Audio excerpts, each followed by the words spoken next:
এরকম দিয়ে আমাদের ওর একটা পা নাকি কি হলো বলছে দুইজনকে উঠিয়ে পেশাব পায়খানা করতে নিয়ে যাচ্ছিল, তো এখানে এসে ঠিক হয়েছে বলে। ওর চিকিৎসা হয়েছে কিনা ওটা কথা বলেনি। একটা জিনিস এখানে লক্ষ্য করবেন, এই যে দেখা যাচ্ছে চিকন জায়গাটা দেখা যাচ্ছে না? পানের মতো দেখা যাচ্ছে কি? এবার কোন জায়গাটার মধ্যে নাই বোঝা যাচ্ছে, এখানটায় বোঝা যাচ্ছে এরকম চিকন আসছে, এরকম খাস কাটা গোজা ওরকম স্পষ্ট না।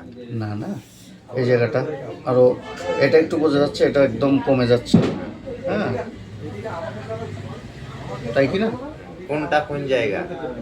কমনের জায়গা, এই যে একটা, এই জায়গাটা নাই। এবার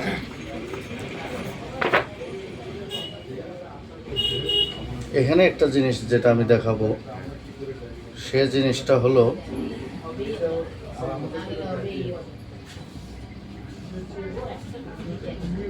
এই যে আসছে দাগটা। আচ্ছা, এটার মধ্যে এভাবে বুঝবেন, মোবাইলের লাইটটা ধরেন তো,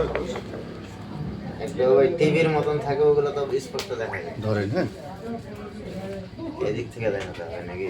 হ্যাঁ, এই যে সাদা দাগটা আসছে যে, এই যে এই জায়গাগুলো একদম বেশি বেশি দেখা যায় না? এই জায়গাটার মধ্যে কি সেম এরকম বেশি বেশি বোঝা যায়? এটা আর এটা, এটার থেকে এটা আর একটু বেশি হয় কি না? যার কারণে প্রেশার করতেছে, এগুলা গ্যাপ আছে মেরুদণ্ডে, এই হাড্ডি প্রেশার দিলে পরে এদিক দিয়ে বের হয়ে যায়। বোঝা গেল?